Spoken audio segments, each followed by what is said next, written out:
News port और मैं आपके साथ निधि शर्मा।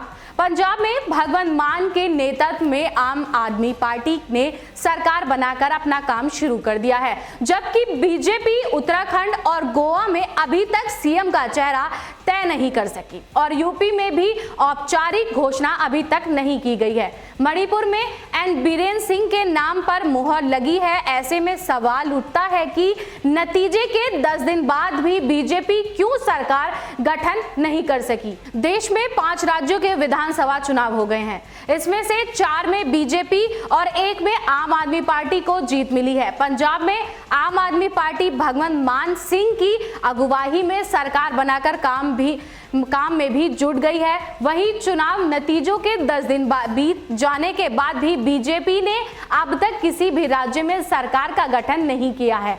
बीजेपी ने मणिपुर छोड़कर बाकी राज्यों में ना तो मुख्यमंत्री चेहरे को लेकर आधिकारिक घोषणा की है और ना ही मंत्रिमंडल के नामों को लेकर तस्वीरें साफ हुई हैं।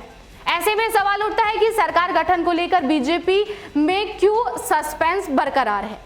बीजेपी ने मणिपुर के सीएम के लिए बीरेन सिंह के नाम पर मोहर लगा दी है, जबकि उत्तराखंड और गोवा में अभी भी सस्पेंस बरकरार है।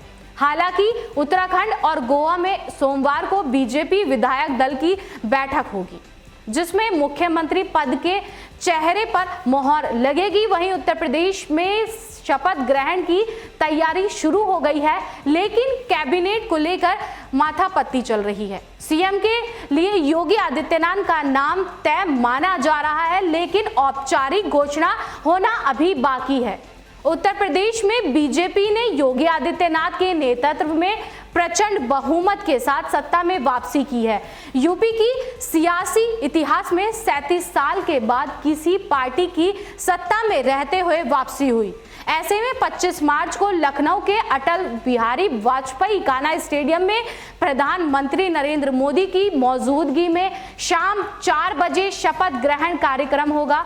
योगी आदित्यनाथ का मुख्यमंत्री बनना तय माना जा रहा है, लेकिन उनके नाम की अभी तक औपचारिक घोषणा नहीं हुई है। केंद्रीय पर्यवेक्षक अमित शाह और सह पर्यवेक्षक रघुवर दास की मौजूदगी में 24 मार्च को लखनऊ के लोक भवन में सभागार में बीजेपी के विधायक दल का नेता का चुना जाएगा। बैठक में सीएम चेहरे पर मोहर लगने के साथ साथ मंत्रिमंडल के गठन की भी प्रक्रिया होगी। योगी के सीएम बनने का फैसला इसी विधायक दल की बैठक में होगा। वहीं कैबिनेट में किन चेहरों को शामिल किया जाना है और किसे नहीं, इसकी रूपरेखा अमित शाह तैयार करेंगे। डिप्टी सीएम केशव प्रसाद मौर्य अपनी सिराथू सीट से चुनाव हार गए हैं, जिसके चलते उनकी भूमिका भी तय होनी है। प्रदेश के मतदाताओं में करीब 5% कुशवाहा, शाव्य, सैनी और मौर्य मतदाता हैं।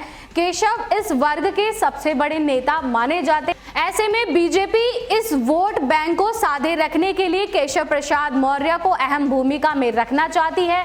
बीजेपी कैबिनेट के जरिए सूबे के क्षेत्रीय और जातीय समीकरण को भी साधने की कवायद कर रही है, जिसके लिए मंत्रिमंडल के लिए माथापच्ची चल रही है।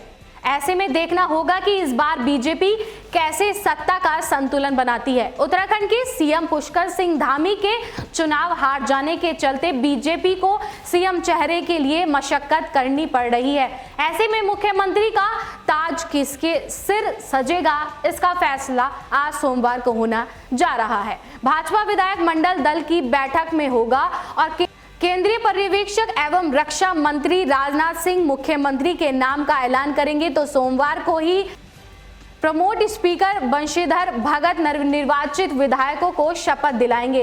विधानसभा चुनाव में 2/3 बहुमत हासिल करने वाली बीजेपी में कई दिनों से मुख्यमंत्री पद को लेकर चल रहा है सस्पेंस, सोमवार को खत्म हो जाएगा। आपको बता दें, भाजपा प्रदेश कार्यालय में शाम 4:30 बजे विधायक मंडल दल की बैठक होगी, जिसमें नेता का चुनाव होगा, जिसके बाद मुख्यमंत्री के नाम पर ऐलान किया जाएगा। गोवा में बीजेपी जीतकर सत्ता में वापसी की है, लेकिन 10 दिन के बाद भी मुख्यमंत्री की तस्वीरें साफ नहीं हो सकी है।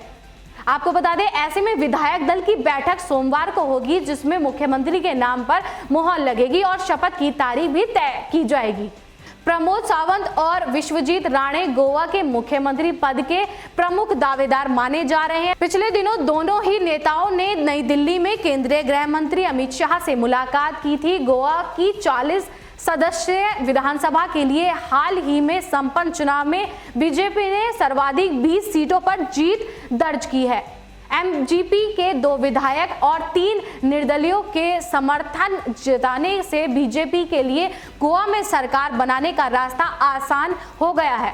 बीजेपी ने मुख्यमंत्री के चयन की प्रक्रिया के पर्यवेक्षण और अगली सरकार बनाने का दावा पेश करने के लिए केंद्रीय मंत्री नरेंद्र सिंह तोमर और एल गुरुगन को क्रमशः पर्यवेक्षक और सह पर्यवेक्षक नियुक्त किया है। तो आज के लिए इतना ही। हमारे साथ देखते रहिए newsport.com। नमस्कार दोस्तों, मैं हूं मुकेश ऋषि। हाय, मैं हूं गोविंद नामदेव। नमस्कार, मैं हूं विक्रम भट्ट। हाय, मैं हूं नीरज सूद और आप देख रहे हैं और आप लोग देख रहे हैं और आप देख रहे हैं न्यूज़पोर्ट.com।